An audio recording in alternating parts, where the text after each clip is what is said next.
Cascade Hoops Talk, Billy D. Hey, today we have Danny Neville. He's the head men's basketball coach, Rocky Mountain College, the Battling Bears. Also last night, one top 25 team survives and one does not. Buckle up, Cascade Hoops Talk starts right now. Cascade Hoops Talk, produced in the shadow of the beautiful Cascade Mountains and bringing the world NAIA basketball. One podcast at a time.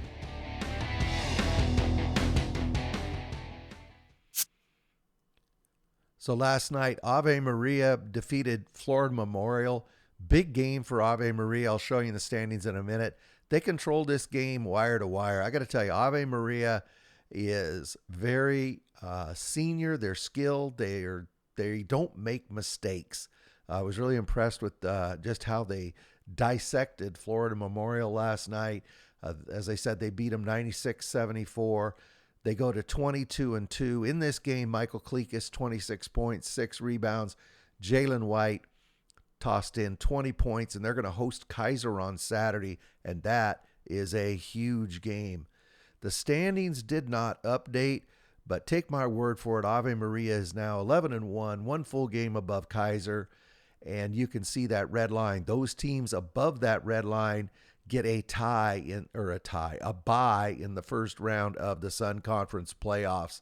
And there's Florida Memorial right below Kaiser, and they are still lurking.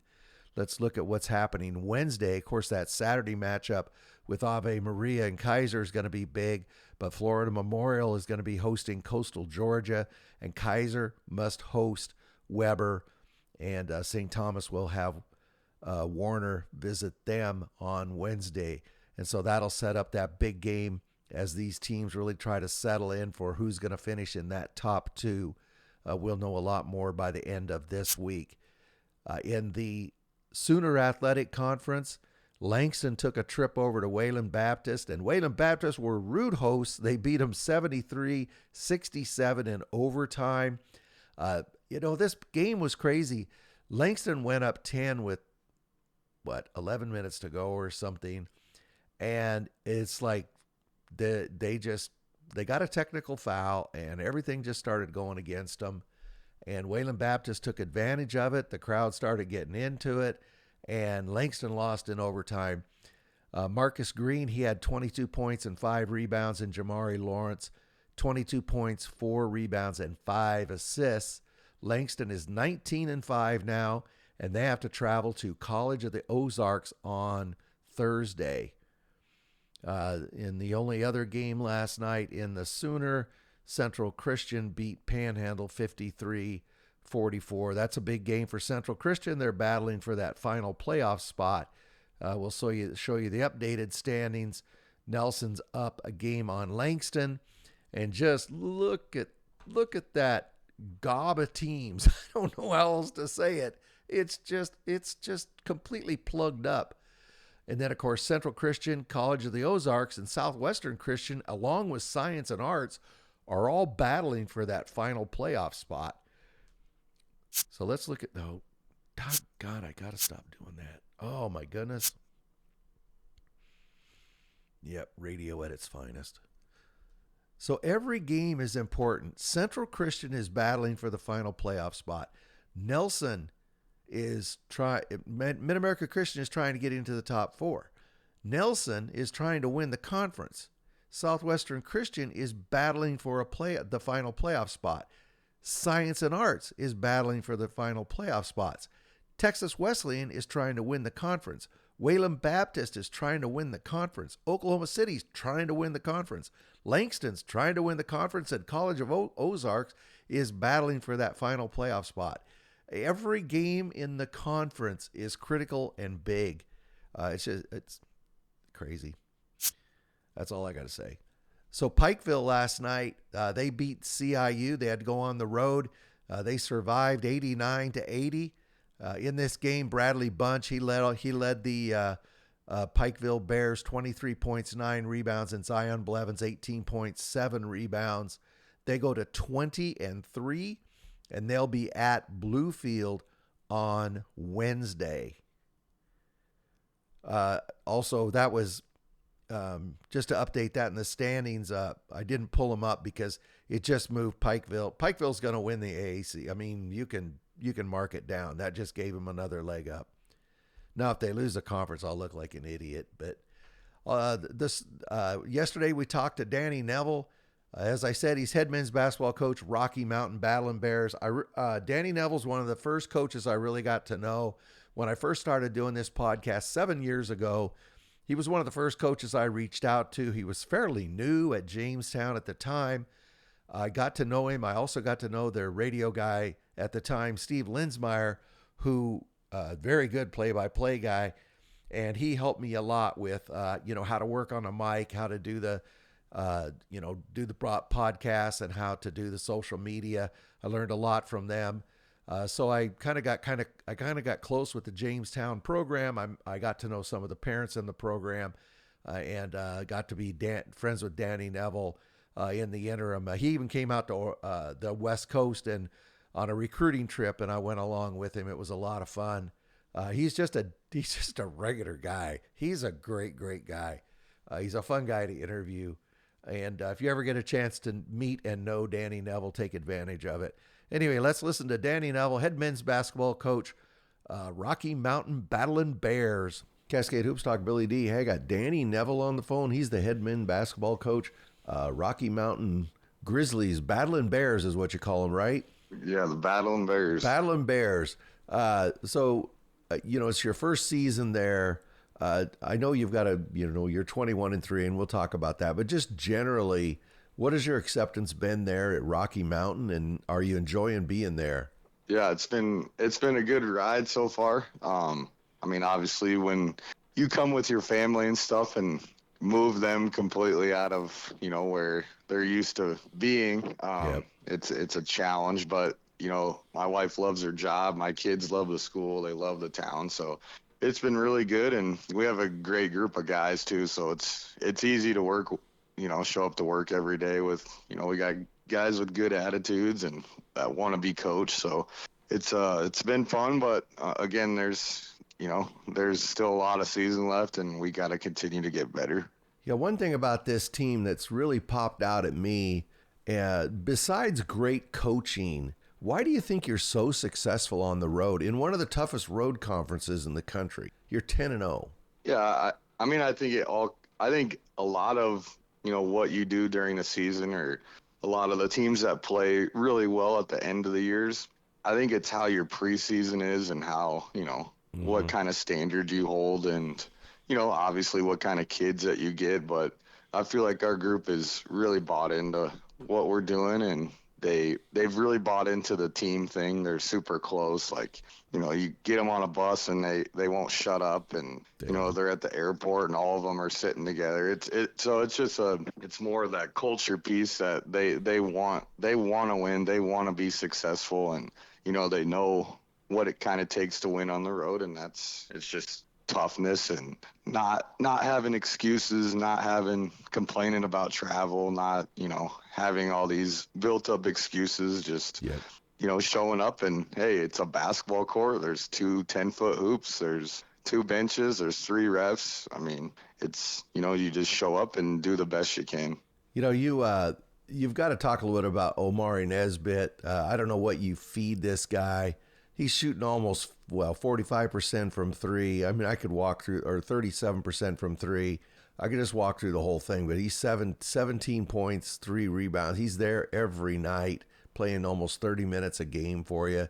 He's really done well for you, hasn't he? Yeah, and he's such a good kid, and we've really challenged him this year on the other side, on the defensive side, and I think with him too, like, I mean, obviously, if you don't watch all of our games, like, just you see how much he scored and what he did, but you don't really see how, like, he's a big shot maker. He makes shots at big times, and if we need a bucket, we're going to him. I thought this Saturday, Bellevue really guarded him, full court, face guarded him, and really did a good job. And I felt like he did a good job of not getting frustrated and not, letting that get to his head. And but he's a guy that, he's level headed. He's always going to show up and do what he does. So, but again, like I said, we've really challenged him on the defensive end, and I think he's really taken steps on that end, and he knows, obviously scoring's important, but defense wins games. Yeah, you're playing, I don't know, seven and a half guys almost. It's a relatively short bench today. Most teams are playing 9 or 10. Are you concerned about that as you come down? It's a long season, and you're just coming down to the last few games here. Yeah, honestly, I think our depth is one thing that has really helped us.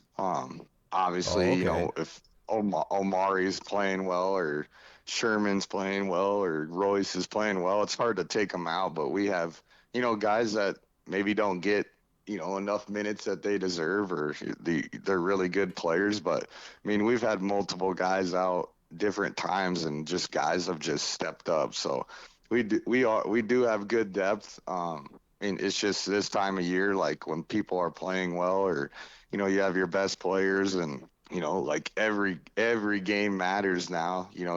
Maybe you don't play certain guys a lot of minutes, but I would say that we have 9 to 10 guys that I could put on the floor and be confident with.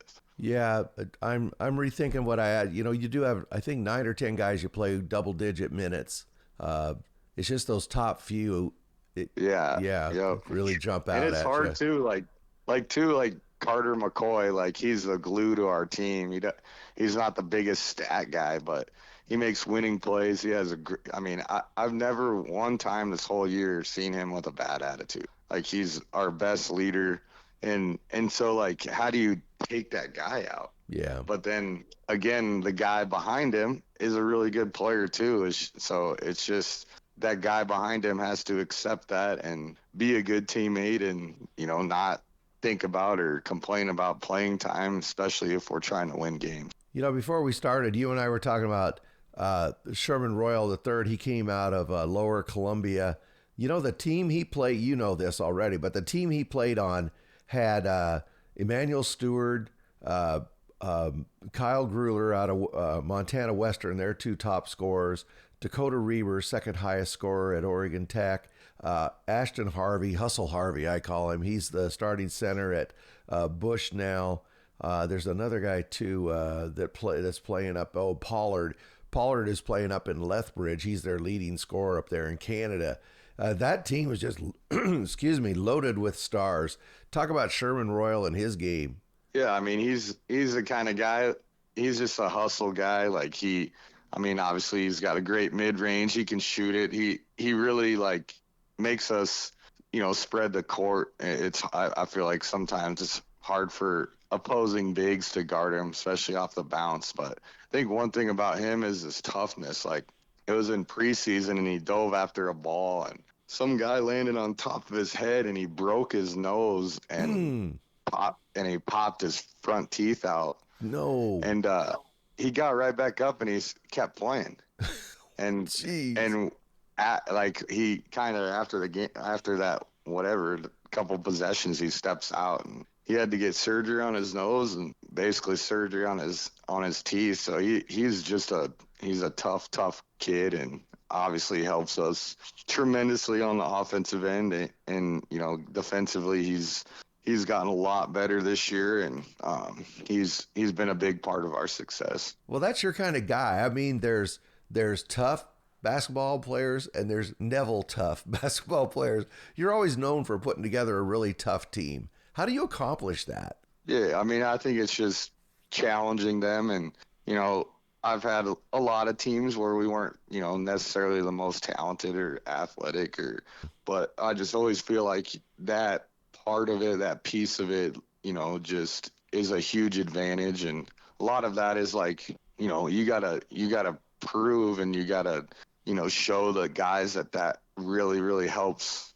to win games. And I think the guys started to kind of believe in it about halfway through the year. Like, hey, if we can just, play hard and guard and rebound and, do all the little things like, we always say like, it's not a 50-50 ball, it's our ball. Right. Like we should get that. And I feel, we feel like when we're doing that and when we're doing all that, like getting the loose balls and hustling and wanting it more, we feel like we can win every game. And again, obviously we're going to lose games and there's going to be tough teams and there's Yeah. really, really good coaches and at our level that play super hard as well. It's just, it comes back to that like consistent piece. Like, yeah, Yeah. you can play hard one game, but can you do it for 5? Can you do it for 6? So part of that toughness thing is being consistent with it. You're coming into a tough stretch. Let me tell you why I say that.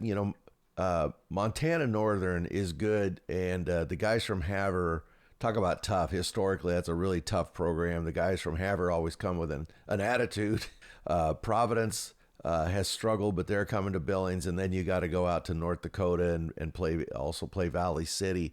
These are all teams that kind of pride themselves on their toughness, and their records aren't that great. But man, you're really vulnerable against any of these teams. How do you get the guys to not standings watch and just prepare for these teams and not just think, oh, our record's so much better than them? But I'm telling you, any one of these teams can pop you. Yeah. I mean, I think I think we've done a really good job this year of just focusing on, the present moment. And, I tell them every day, we got to get better today. We got to focus on today. We can't, like, and I think one thing too, at this time of year is as a coach and as a player, your players, like a lot of times they can start to focus on other teams Mm-hmm. and their wins and losses and this and that. And it's like, man, when you get into that rabbit hole, then like your brain is just all over the place. But if you just focus on like, and you just trust the process and, you focus on, hey, yesterday was a recovery day. This day we got to do this. And Mm-hmm. then, so we've been on a consistent schedule and a consistent, we've just been very consistent with our days off, our practices, our approach, what we're doing. So we're not really, looking past somebody or looking at their record and be like, oh, or we've already beat this team, so we're going to beat them. Like I think Friday is going to be one of the toughest games that we've had all year. Absolutely, I yeah. mean, Hughes does a great job. Those guys play super hard for him. Like they're tough, hard nosed. They rebound. They play hard. So we're going to be real focused this week.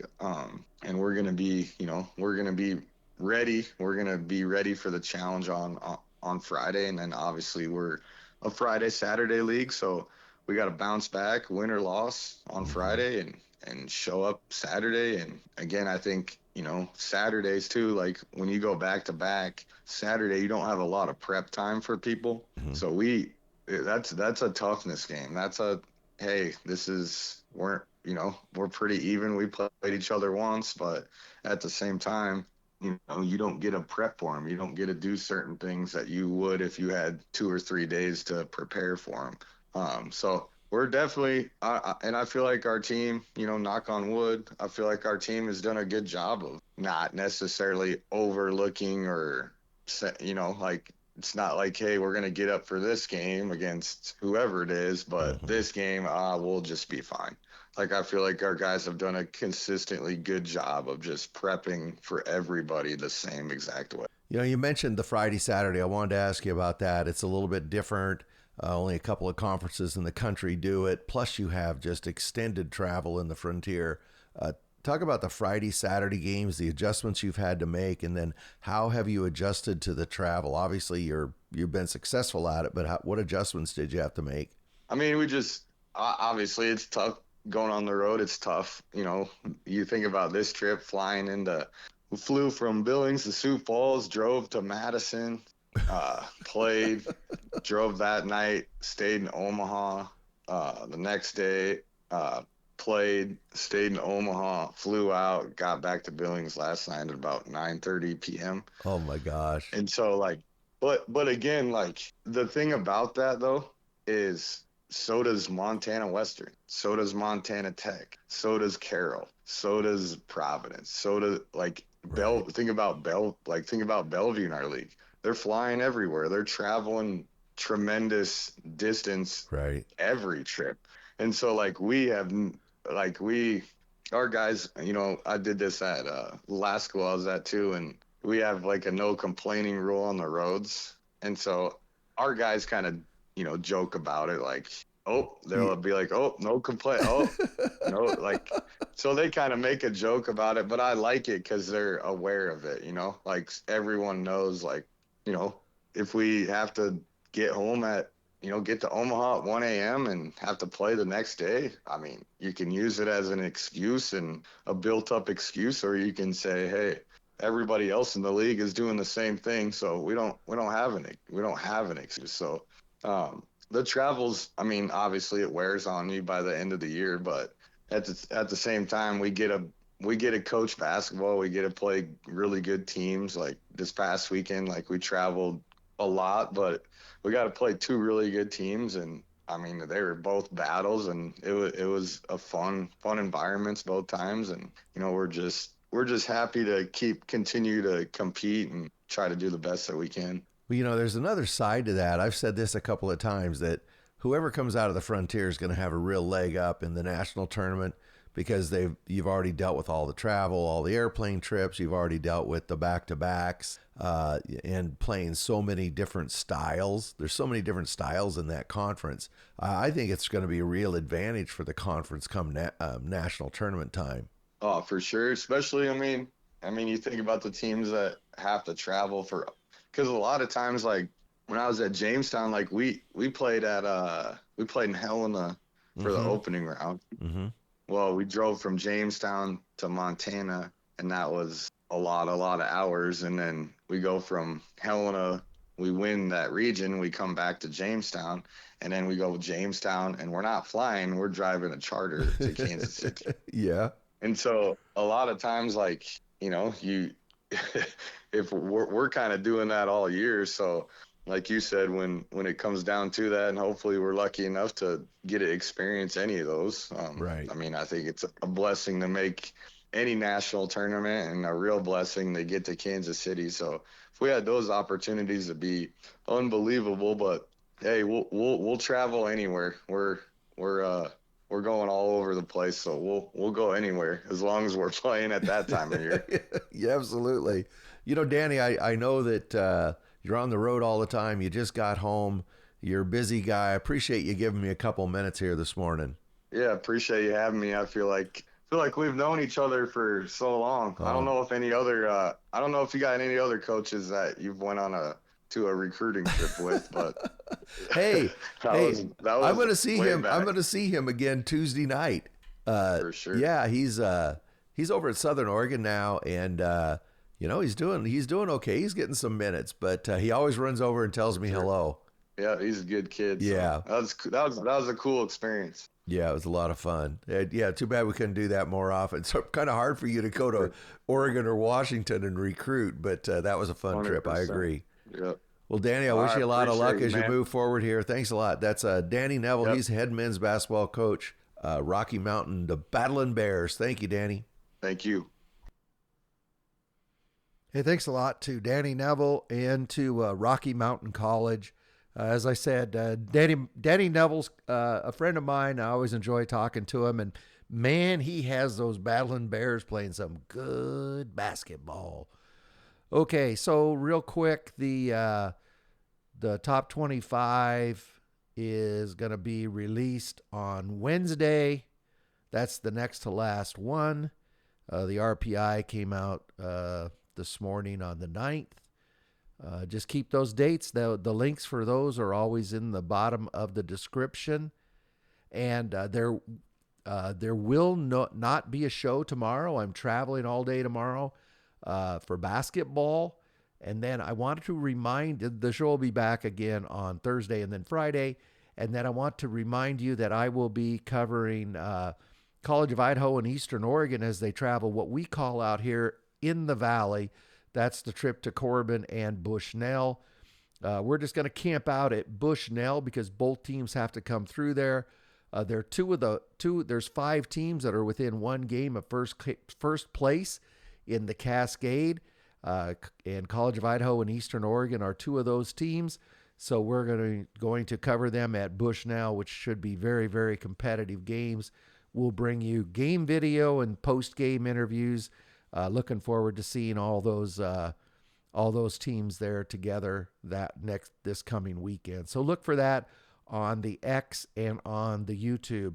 Hey, this is Billy D. Go out and support your favorite NAIA team. And don't forget, NAIA basketball is the best entertainment value in America. Thank you very much for supporting our podcast. Please like and subscribe. Get out to your local NAIA school, because NAIA basketball is the best entertainment value in America. Yeah, just what he said.